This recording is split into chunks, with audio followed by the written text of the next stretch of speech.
Pai nosso, que estais nos céus, santificado seja o vosso nome. Venha a nós o vosso reino. Seja feita a vossa vontade, assim na terra como no céu. O pão nosso de cada dia nos dai hoje. Perdoai-nos as nossas ofensas, assim como nós perdoamos a quem nos tem ofendido. E não nos deixeis cair em tentação, mas livrai-nos do mal. Ave Maria, cheia de graça, o Senhor é convosco. Bendita sois vós entre as mulheres. Bendito é o fruto do vosso ventre, Jesus. Santa Maria, Mãe de Deus, rogai por nós, pecadores, agora e na hora de nossa morte. Feche seus olhos agora. Que nada ao seu redor lhe distraia nesse momento. Feche seus olhos, coloque a mão no seu coração e diga ao Senhor bem calmamente: Senhor Jesus, hoje eu estou aqui porque sou filho da sua misericórdia. Outro motivo não tenho, Senhor, para ter saído da minha casa e ter vindo aqui, senão redescobrir a riqueza do seu amor, a riqueza da sua bondade, a profundidade da sua predileção. Por isso eu quero lhe pedir, Jesus, que o Senhor conceda ao meu coração a luz do Espírito Santo, para que Ele me acalme, para que Ele me prepare para ouvir Sua palavra. Que nada, Senhor, que ninguém seja de obstáculo para me impedir de compreender, de renovar no meu coração a certeza do seu amor por mim. Só por isso eu estou aqui, Senhor, porque eu preciso ouvir mais uma vez que o Senhor me ama, que o Senhor não me abandona, apesar dos meus erros, apesar das minhas lutas, apesar das minhas quedas. O Senhor continua olhando com misericórdia para mim. E é por isso, Senhor, que ao fazer esse silêncio neste momento, eu lhe digo sim, porque Sua palavra me é importante. Ela me faz crer, ela me transforma, ela me faz ser melhor do que eu sou. E eu lhe prometo, Jesus, em nenhum momento desta palestra, desta conversa, eu vou tirar uma só fotografia. Porque a única fotografia que vale a pena nesta hora, Senhor, é o Seu rosto no meu coração. Tudo é do Pai, toda honra e toda glória.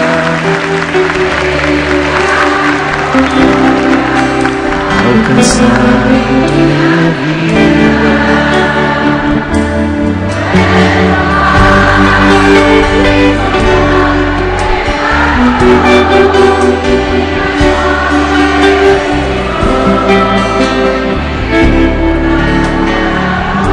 Tá bonito, minha gente. Tudo é do Pai.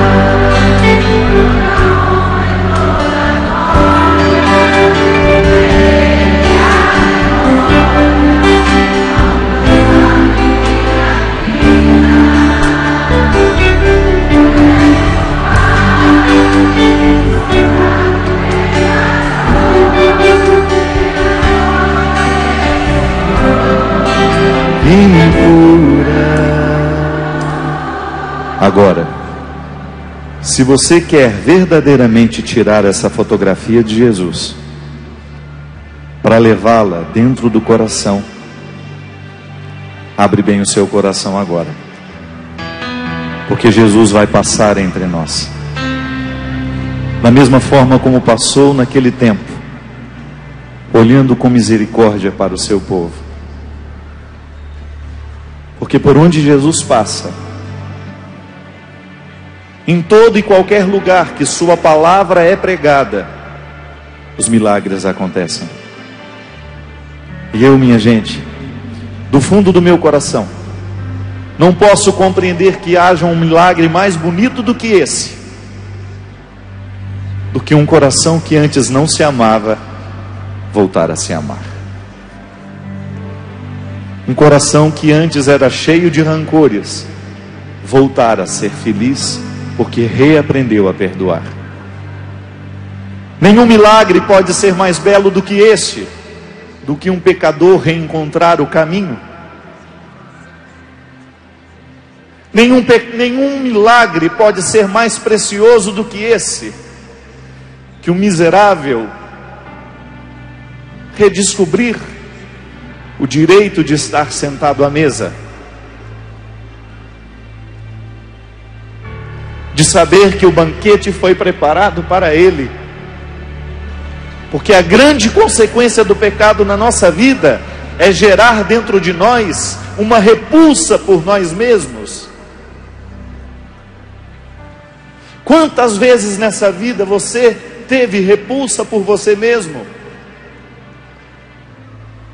Em quantos momentos da sua vida, por causa dos erros cometidos, por causa de uma história que não valeu a pena, por causa de erros demais, de quedas demais, você criou dentro de você essa repulsa por você.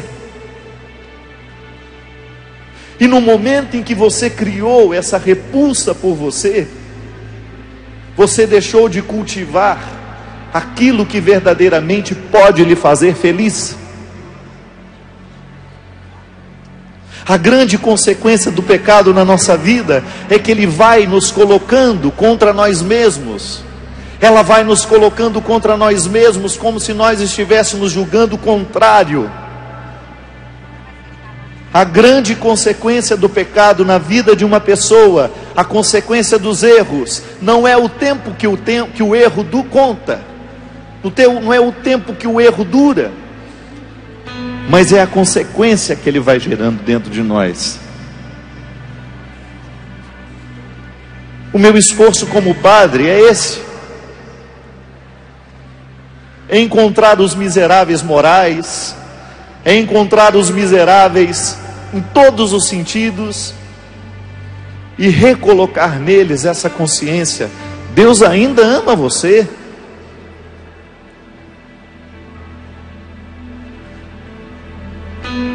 Não há nenhum pecado que você possa ter cometido nessa vida que seja capaz de apagar ou de ocultar essa verdade. Você não tem o direito de viver como se você fosse um miserável, porque você não é. A vida pode ter lhe colocado misérias, mas você não é miserável. Nós não podemos nos transformar nos erros cometidos. Era isso que Jesus fazia. Por que essa canção nova hoje está tão cheia? Por que eu fiz questão de estar aqui e estou emocionado desde ontem, quando acompanhava pela televisão? Porque nada nessa vida, minha gente, pode me emocionar mais do que o coração de Jesus. Pensar que Ele amava como amou, olhar para o jeito como Ele olhava o mundo, olhar para o jeito como Ele olhava para a miséria humana, olhar para o jeito que Ele olhava para tudo aquilo que era triste, feio, desagradável. Essa canção nova está cheia hoje, e muitos nos acompanham de casa, porque Todos nós, sem exceção, necessitamos ouvir todos os dias que alguém nos diga que Deus nos ama, que Deus nos quer bem, que Deus não se cansa de nós. Essa canção nova está repleta de pessoas, porque aqui, sem medo de errar, todos nós experimentamos a miséria, todos nós sabemos o quão é duro viver, como é difícil escolher a melhor parte da vida, como facilmente nós incorremos no erro, como facilmente nós caímos nas desgraças, como facilmente nós tornamos a vida nossa num inferno. E a porta para tanta desgraça, a porta para tanta de destruição, é justamente no momento em que nós deixamos de nos querer bem. É o momento em que nós nos esquecemos do nosso valor como pessoas. Por isso a igreja é tão sábia em fazer do primeiro anúncio, o querigma, é dizer, é confessar de cima dos telhados, nos lugares mais inusitados, gritar em alto bom som, que Deus ama você, que Deus ama a mim, apesar da minha miséria, apesar da sua miséria. Essa notícia não muda. Essa notícia não pode ser modificada, porque nós não podemos modificar a plenitude da salvação que está em Jesus. Desde o primeiro momento em que Deus começou a se manifestar na história, para se tornar conhecido no mundo, para se tornar conhecido de suas criaturas. É maravilhoso pensar que desde o início, o movimento do Criador é que a sua criatura o perceba, que a sua criatura o conheça. Da mesma forma como você faz esforço para que o seu filho lhe identifique no meio da multidão, da mesma forma como você faz esforço para você ter alguém que te ama, que seja capaz de descobrir no meio de todo mundo, e saber que seu olhar brilha diferente quando aquele olhar olha no seu, porque você deixa de sentir sozinho, alguém lhe reconhece no meio da multidão. Isso é ser amado. É você estar aqui no meio de tantas pessoas e de repente você descobre que entre tantas pessoas, um olhar é capaz de olhar para você e não pensar que você é multidão. Você foi achado, você foi encontrado.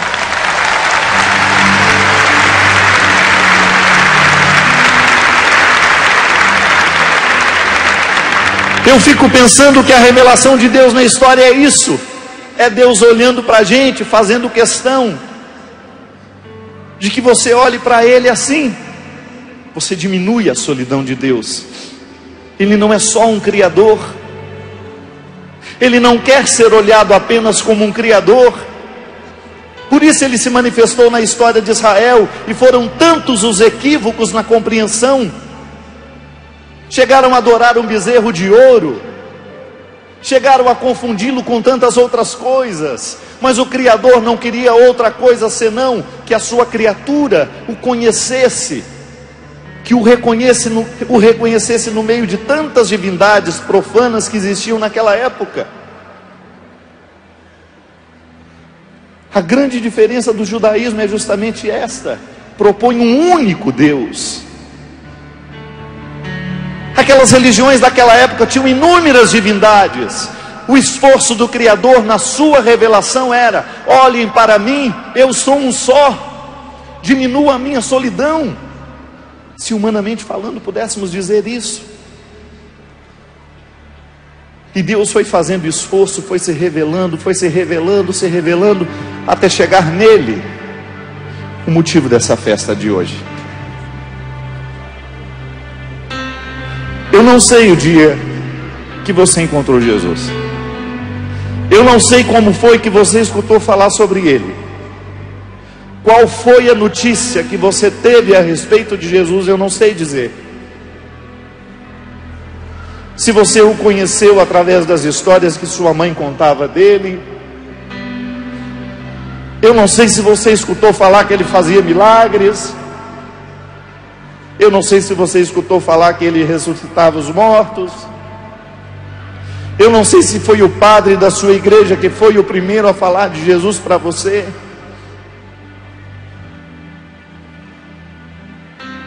Eu não sei qual foi o caminho que você precisou andar para chegar até essa imagem. E eu nem sei o que essa imagem significa para você.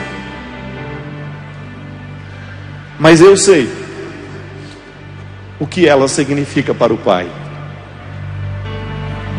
Quando olho para Jesus misericordioso, eu vejo Deus Pai, Criador de todas as coisas, tentando nos dizer: tudo que está criado porque eu amo vocês. E como o amor só pode ser compreendido a partir de uma outra pessoa, ninguém pode compreender o amor senão através de uma outra pessoa. Amor a gente não aprende nos livros não, minha gente. Amor a gente não aprende na faculdade. Amor a gente não aprende com conselho, com teorias. O poeta Drummond de Andrade já dizia num título do seu livro: amar se aprende é amando. Por isso o Pai fez questão de nos enviar um homem que ama.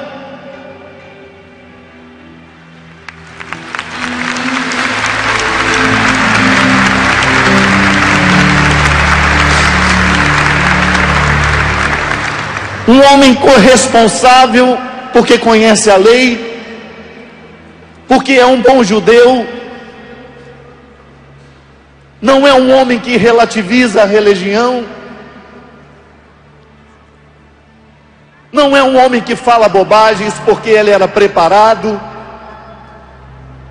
Foi um menino bem educado, porque Deus fez questão de colocá-lo num lugar onde a mãe sabia ser mãe, onde o pai sabia ser pai. Não é um ser humano qualquer. É um homem que é capaz de lutar por aquilo que crê.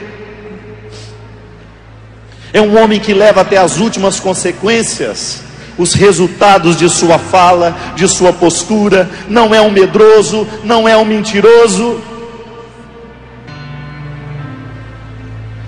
É um homem terno. É um homem que gosta da vida. Gosta tanto da vida que é mostrado indo a festas, almoçando com os amigos, conversando fiado no final de tarde. É um homem que não tem preconceitos, que é capaz de ir aos lugares mais inusitados, aos lugares aí em que todo mundo dizia: é um absurdo esse homem estar lá. Ele senta com os pecadores, ele conversa com os miseráveis. As autoridades religiosas do seu tempo olhavam para ele e achavam que era um absurdo o que ele fazia com a religião naquele tempo. Ele não tinha medo de estar com aqueles que ele não deveria estar, por uma razão muito simples: Jesus tinha um coração cheio de amor. E quem ama de verdade não tem medo de encontrar as pessoas. Quem ama de verdade não tem medo de encontrar os miseráveis.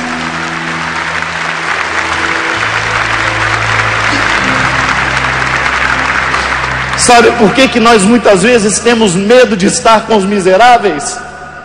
É porque a miséria do outro nos lembra que nós somos também.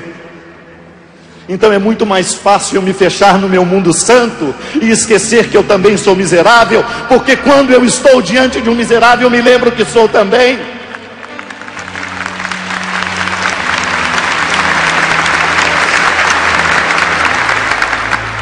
E Deus veio assim. Deus visitou o mundo de forma definitiva, de forma plena, como nos fala a teologia, através de um homem controverso,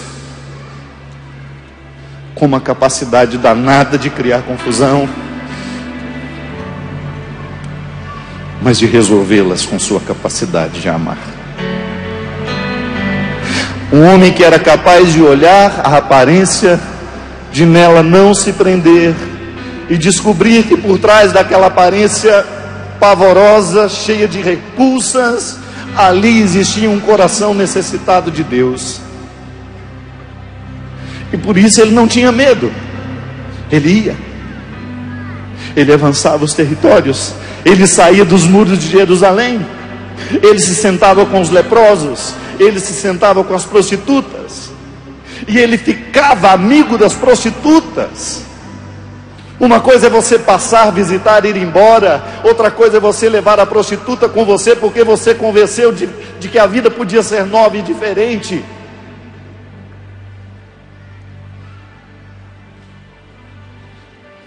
E ele chorou, ele se mostrou humano, ele não teve medo de confundir a consciência das pessoas ao mostrar-se humano, porque Jesus tinha o risco de que os outros pudessem pensar: como é que ele pode ser Deus se é tão humano? No velório, ao invés de dar consolo para a família, ele chora mais do que os familiares, meu Deus. Como é que eu posso acreditar que esse homem é Deus? E depois a vergonha da cruz. Como é que eu posso acreditar que um Deus se deixe ser crucificado? Como é que eu posso acreditar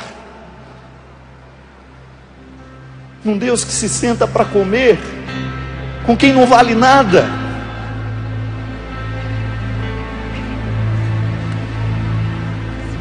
Como é que eu posso acreditar num Deus aparentemente tão contraditório, tão cheio de paradoxos? Minha gente,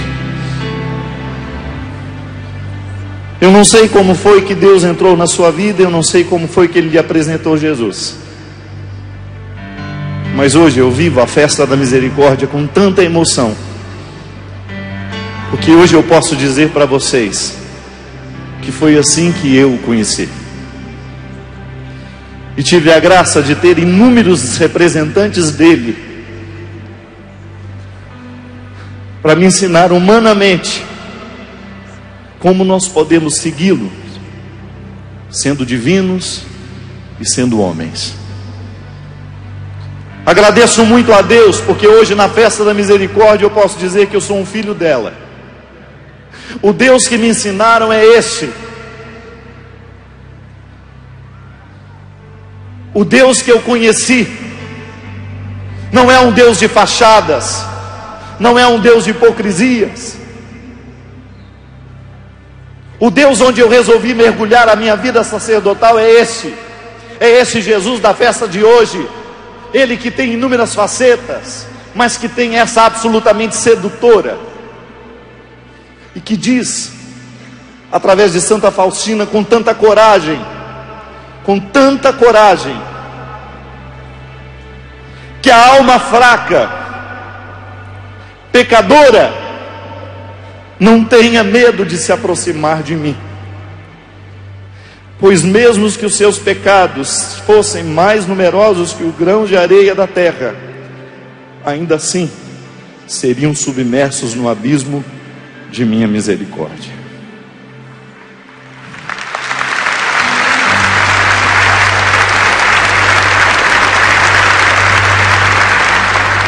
Desejo a confiança das minhas criaturas.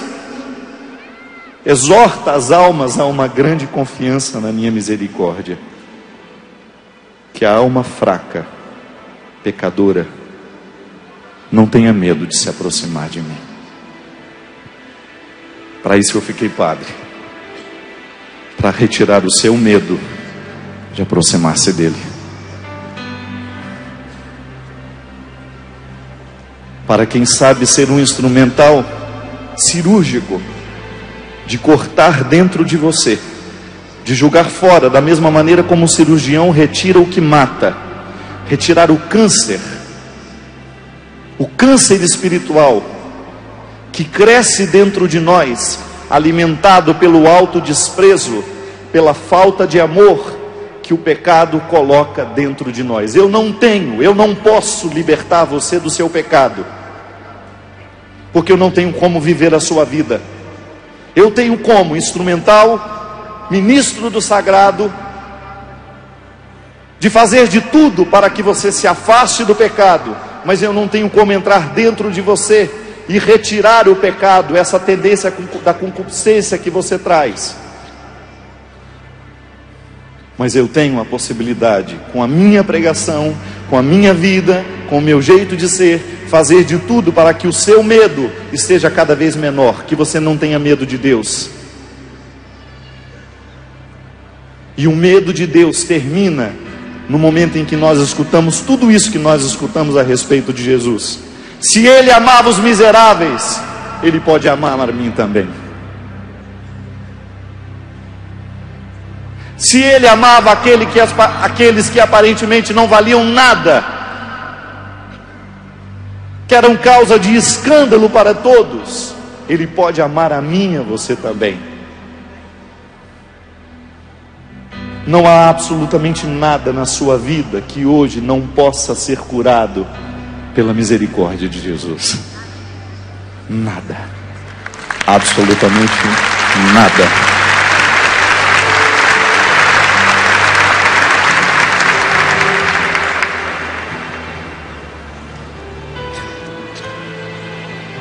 Fico olhando daqui. Quanta história, meu Deus. Quantas coisas difíceis você já precisou enfrentar. Quantos momentos dessa vida em que você pensou em desistir. Sabe por que a gente desiste? É porque nos falta motivos religiosos para nos sustentar. Assim eu compreendo a religião, minha gente. A religião é esse discurso que a gente vive, é esse rito que a gente pratica, que naquele momento totalmente secularizado tem influência. Quando você lá na lida do seu dia a dia, na luta da sua vida, você precisa redescobrir o seu valor como pessoa. Quando você precisa enfrentar as picuinhas da sua alma, as suas mesquinharias, os seus ciúmes, as suas infidelidades, as suas mentiras. Quando você precisa olhar no espelho e está cheio de vergonha. E outra coisa não lhe resta senão você lembrar dessa frase: Deus me ama. Isso pode transformar a vida de uma pessoa. Transforma, sim. Porque essa frase, ela é o contexto de uma vida inteira. É o contexto de uma vida inteira. Já tem alguém indo aí?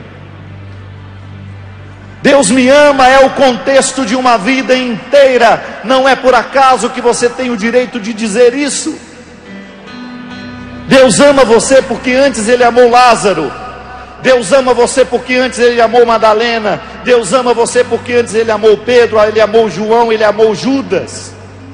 E nós somos a continuidade dessa comunidade que por Ele foi resgatada. Deus amou Adão. Deus amou Eva. Deus é misericórdia. E por isso eu posso dizer: ninguém te ama. Ninguém te ama.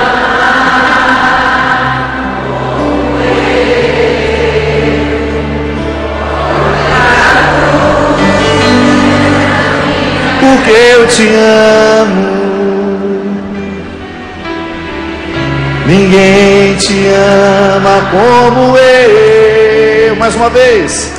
Ninguém te ama.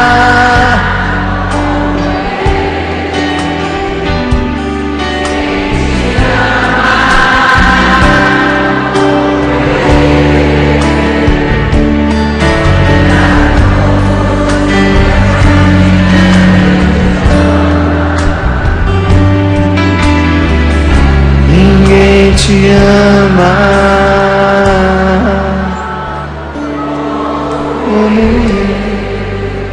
Mas há um dom. Eu sou capaz de amar. Você é capaz de amar. E o amor de Deus visita um mundo assim. Quando eu, na experiência limitada do meu amor, me disponho a ser um lugar onde você possa encontrar o amor que lhe falta. Compreender a misericórdia de Deus, diminuir o medo, para que as almas se aproximem dele, para que as almas não o temam. Passa o tempo todo pela experiência de descobrir em algum lugar humano, que alguém nos recorde essa certeza. E aí nós mergulhamos no campo das convivências, dos relacionamentos. Se Deus é misericordioso comigo, eu tenho por obrigação que ser misericordioso com aqueles que estão do meu lado. Eu não posso acreditar naquele que se diz convertido, mas que não é praticante da misericórdia. O mundo não irá acreditar no amor de Deus, se o mundo não reconhecer em nós os amantes que Cristo colocou. É por isso que quanto mais eu mergulho no mistério da misericórdia, maior é a minha disposição para a fraqueza humana, não para reforçá-la, não para vivê-la, mas para amparar no momento em que ela acontecer. Eu nunca tenho direito, pela condição que me foi colocada, eu nunca tenho o direito de olhar para você e dizer: você é um caso perdido, você não tem jeito. Porque ao dizer isso, eu estou contradizendo o que com a misericórdia eu aprendi. Porque eu também posso ser considerado um caso perdido.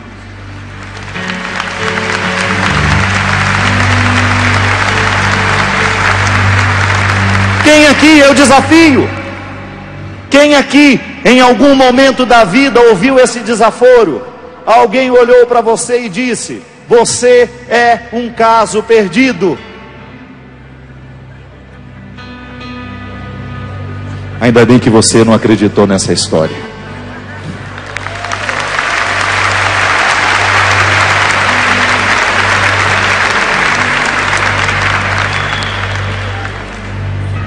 Só acredita nessa história aquele a quem o diabo tem o laço amarrado. O diabo é que gosta de dizer isso. A misericórdia de Deus nunca vai nos dizer que nós somos um caso perdido. A misericórdia de Deus nunca vai dizer a você que você é um caso perdido. Por isso, cuidado com quem você escuta. Os conselhos que você escuta, eles podem ser duros. E muitas vezes a misericórdia é dureza. Jesus, ao amar, ele corrige, ele impõe limites, porque a vida nos ensina que quem ama coloca limites. Estou errado? O amor é esse limite tênue entre permissão e negação. Quanto mais a gente ama uma pessoa, mais a gente quer colocá-la no equilíbrio entre não e sim. Nenhuma paternidade pode ser responsável se diz só sim. Nenhuma maternidade pode ser responsável se só diz não. É no equilíbrio entre não e sim que nós construímos pessoas saudáveis, equilibradas. A misericórdia é a mesma coisa. O significado da misericórdia é: nesse coração ainda existe lugar para você.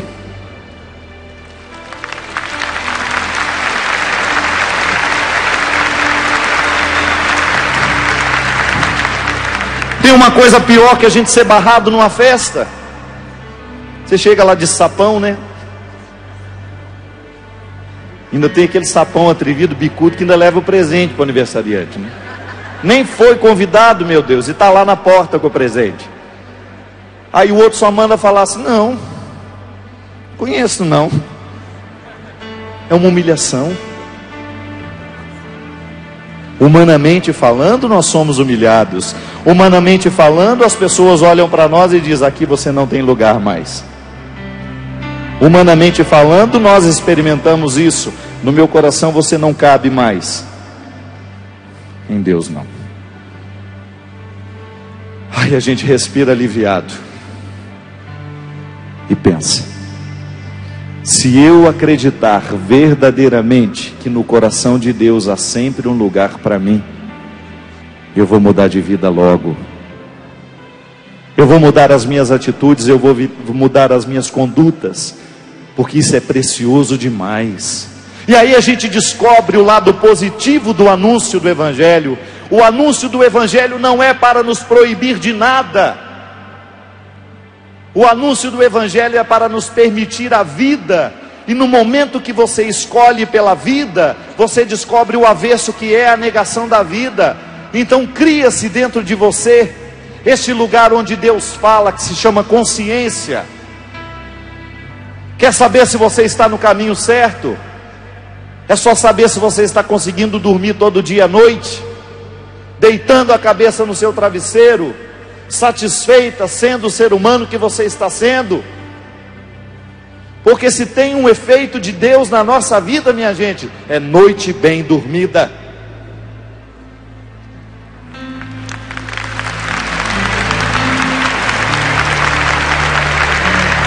Minha consciência não pesa.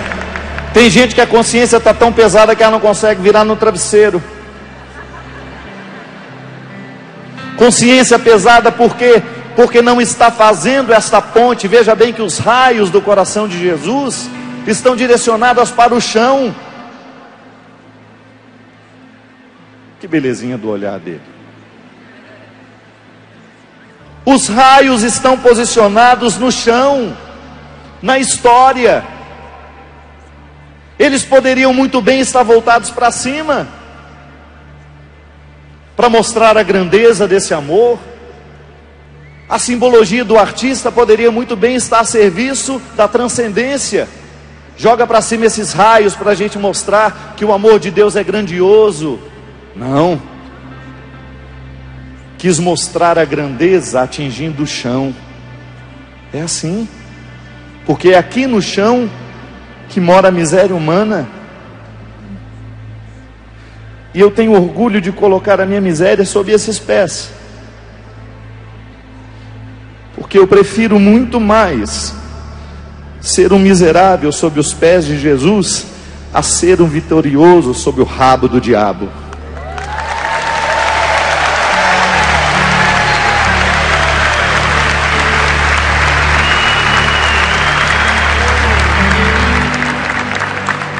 Porque o lugar que o diabo coloca o vitorioso é no seu rabo, que ele dá aquela lapada e o bichinho acha que está ótimo. Olha como ele me leva para cima, olha como ele me causa orgulho, olha todos me aplaudindo, olha como está lindo. E de repente, minha gente,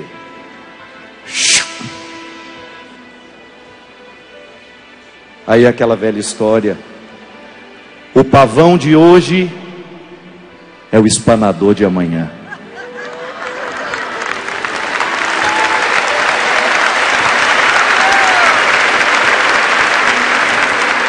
A especialidade do diabo é fazer a gente ir para cima o tempo todo, é nos elevar, é nos iludir, e depois, no momento em que a gente começa a descer, nós vamos ficando amargos, amargos, amargos, amargos, e a gente já não suporta mais o anonimato, a gente já não suporta mais essa situação de não estar mais no rabo dele sobrevoando o mundo.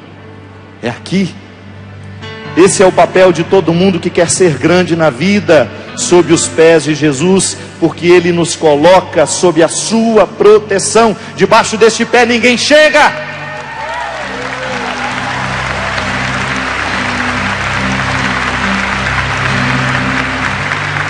E por isso seus raios se encaminham para o chão. Venham se esconder debaixo dos meus pés, meu povo, porque você, sendo miserável, eu lhe protejo. E quando você estiver debaixo dos meus pés, quando você estiver vivendo sob o meu amor, sob a minha misericórdia, sob a minha graça, nenhum pecado há de prevalecer sobre você, nenhuma misericórdia não lhe será oferecida, nenhuma falsa misericórdia vai lhe atingir, mas a verdadeira misericórdia estará no seu sustento.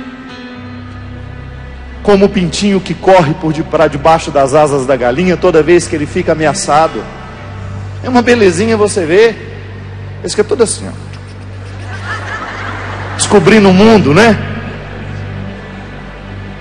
Agora faz um perigo para eles, para você ver o que acontece. E ela já... É isso que Deus faz com a gente. Padre, eu tenho pecado demais. Não tem problema, eu também tenho. Padre, eu sou miserável demais. Também não tem problema, eu sou. Só que tem uma coisa: quanto mais miséria você tem, maior é a sua necessidade de ficar debaixo dos raios. A única diferença é essa.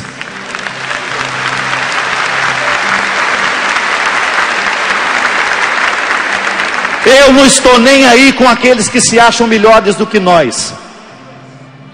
A pior vaidade que nós podemos experimentar na vida é espiritual, quando alguém, por causa da experiência de Deus que fez, se sente no desejo de humilhar os que ainda não estão no mesmo lugar que ele.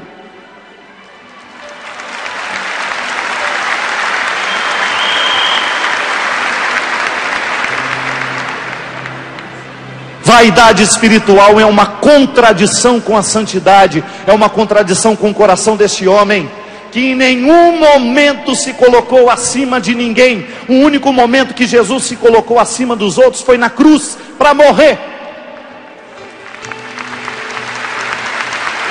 Humilde.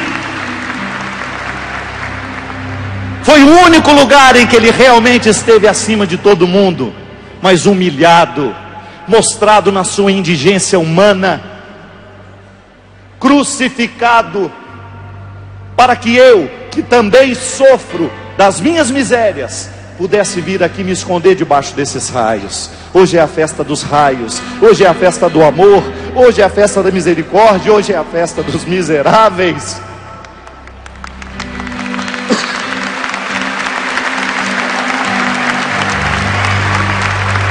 Nunca permita, minha gente, que a sua religião se transforme nisso, numa couraça de proteção que lhe faz olhar com arrogância para os outros. Não permita isso. Nunca permita que o discurso preconceituoso tome conta dos seus lábios. Por pior que seja a vida do outro, seja capaz de olhar para ele com misericórdia, com amor, com carinho, e quem sabe assim você começa a mudar o coração dele para ele. O primeiro gesto evangelizador que nós podemos fazer para alguém é amar. É amar. Porque foi assim que eu fui salvo, foi assim que eu comecei a acreditar nesse homem. Quando um dia me ensinaram que ele me amava quando eu não merecia ser.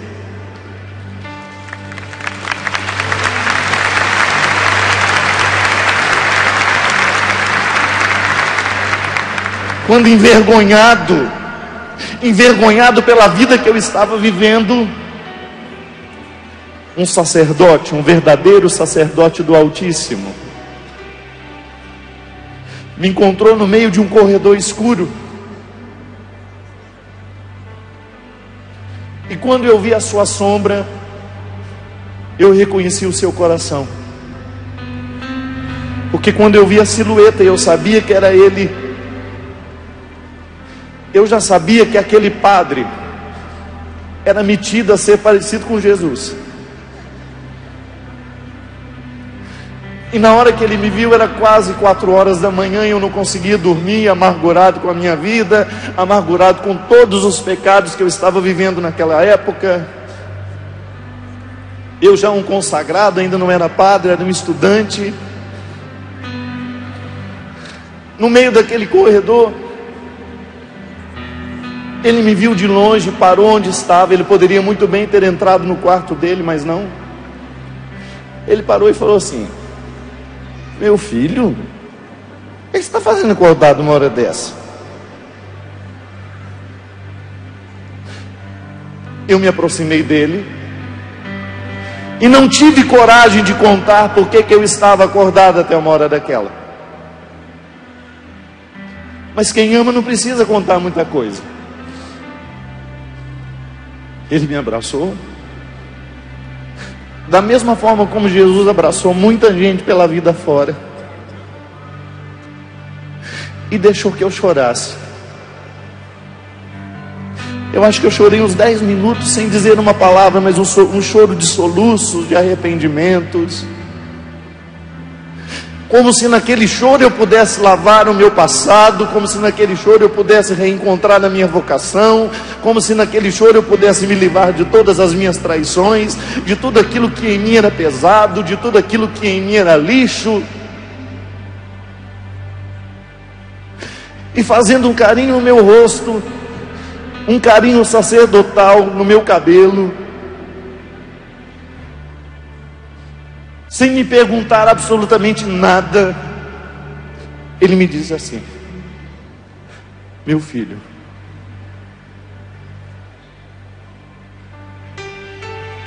toda vez que na vida a gente se recorda que a gente é miserável, toda vez que na vida você se recordar que você não é inteiro, toda vez que na vida você tiver que conviver com a tristeza de não ter sido o homem que você deveria ser, faz um favorzinho para você mesmo. Olhe para Jesus. É Ele que faz você ficar aqui nesse convento, nesse seminário. Você não terá autoridade nenhuma para contar isso ao povo se você não experimentar na sua vida. Jesus ama você, rapaz, do jeito que você é, com as suas misérias. E se você acreditar que Jesus ama você, Fabinho, você vai ser um grande padre. Porque o que faz o povo prestar atenção nos padres é porque os padres têm essa bonita autoridade de dizer a eles que o Jesus o ama.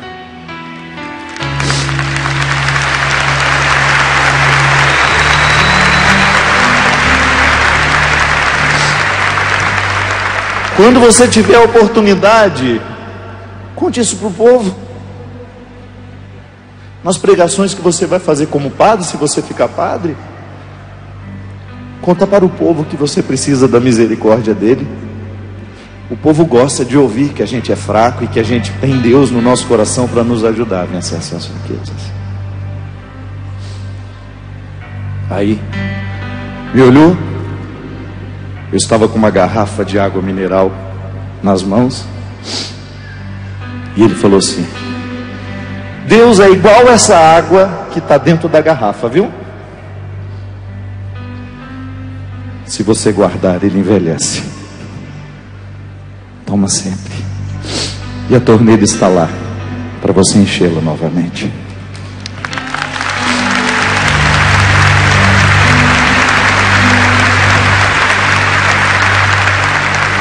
É Jesus, meu Deus humano.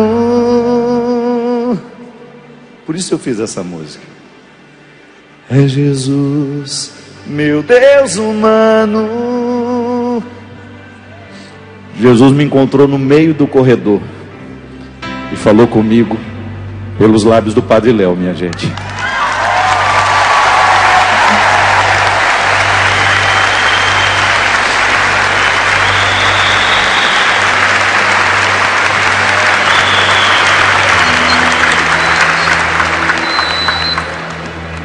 E é com muito orgulho que hoje eu estou aqui na Festa da Misericórdia, que eu pedi para Eliana no ano passado, para Eliana e o Ricardo: o ano que vem eu quero estar na Festa da Misericórdia, porque essa festa é minha.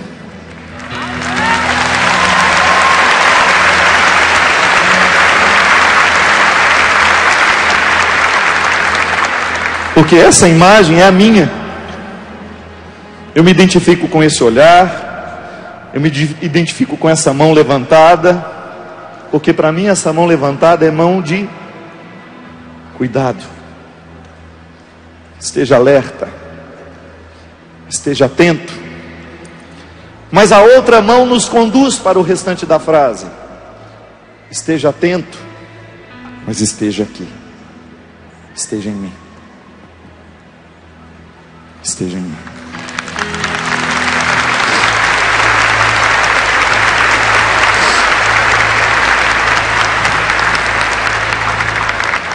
Sabe por que eu fiz questão de vir aqui hoje? Porque eu sei que eu encontraria gente igual a mim. Eu num ministério diferente, com a responsabilidade de ser esse Jesus de novo.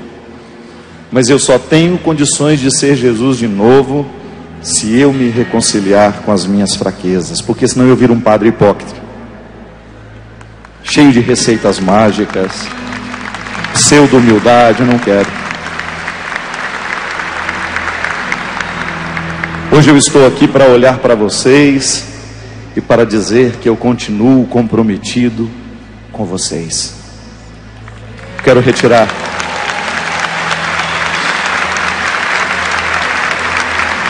essa festa da misericórdia. É para mim uma renovação do meu sacerdócio, é uma renovação dos meus compromissos, de ser um homem que neste mundo diminui o medo que as pessoas têm de se aproximarem de Deus.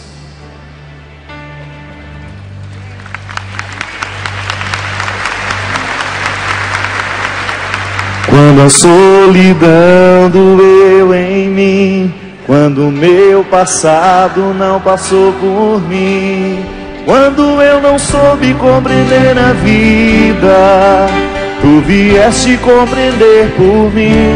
Quando os meus olhos não podiam ver, tua mão segura me ajudou a andar. Quando eu não tinha mais amor no peito, teu amor me ajudou a amar. Quando os meus sonhos iam desmoronar, me trouxeste outros pra recomeçar. Quando me esqueci que era alguém na vida, teu amor veio me relembrar que Deus me ama, que Deus cuida de mim. Quando fala pela tua voz e me diz coragem, que Deus me ama, que eu não estou só, que Deus cuida de mim. Quando fala pela tua voz e me diz coragem. Agora, se vocês me permitem, eu gostaria de unir um novo significado à festa da misericórdia. Se eu tivesse o poder de instituir isso, eu iria instituir.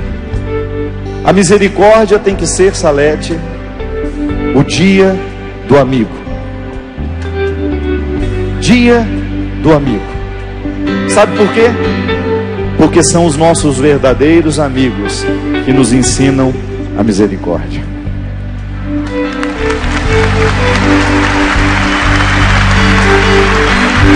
Quantas vezes você já pisou na bola?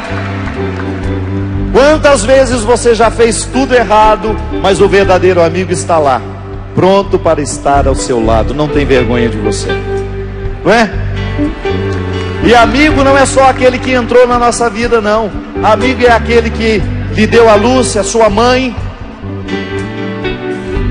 No dia que morreu o pai do Heriberto Leão, que gravou a abertura do meu DVD, o ator da novela, ele disse para mim assim no telefonema: padre, o meu maior sofrimento de perder o meu pai é que quando morreu o meu pai, morreu também o meu melhor amigo. Isso é lindo, minha gente.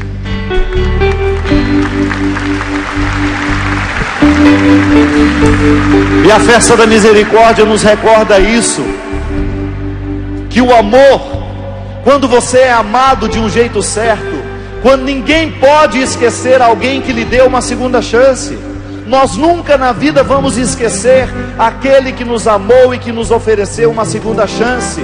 A nossa família precisa ser a casa da misericórdia. A nossa família precisa ser a casa do abraço, da reconciliação, porque todos os dias nós erramos uns com os outros. E se a gente não aprender as luzes da misericórdia, se a gente não aprender a ficar debaixo dos pés de Jesus, nós vamos jogar o outro fora. E a nossa casa é o lugar onde a gente aprende o exercício da misericórdia, que depois o mundo vai receber, porque lá em casa nós vivemos. Fica de pé comigo agora. Quem aqui deseja receber a misericórdia de Jesus hoje? Quem aqui é filho da misericórdia? Então diga assim comigo: eu quero, Senhor, eu quero, Senhor, receber a sua misericórdia. Receber a sua misericórdia. E quero ser, por onde for, um instrumento da sua misericórdia. Da sua misericórdia. Transforma, Senhor, as nossas famílias. Transforma, Senhor, as nossas famílias. Retira do nosso meio o ódio, a competição. E coloca o dom de amar. Para que nós sejamos uma célula da misericórdia. Uma célula da misericórdia. Uma célula do seu amor. Uma célula do seu amor. A transformar o mundo. A transformar o mundo. A transformar a nossa sociedade. A transformar a nossa sociedade. Comigo agora, bem bonito. Quando a solidão doeu em mim, quando o meu passado não passou por mim, quando eu não soube compreender a vida, tu vieste compreender por mim. Quando os meus olhos não podiam ver, tua mão segura me ajudou a andar. Quando eu não tinha mais amor no peito, teu amor me ajudou a amar. Quando os meus sonhos se desmoronar, me trouxeste outros pra recomeçar. Quando me esqueci que era alguém na vida, teu amor veio me relembrar que Deus me ama. Eu não estou só, que Deus cuida de mim quando fala pela tua voz e me diz coragem. Que Deus me ama. Eu não estou só, que Deus cuida de mim quando fala pela tua voz e me diz coragem.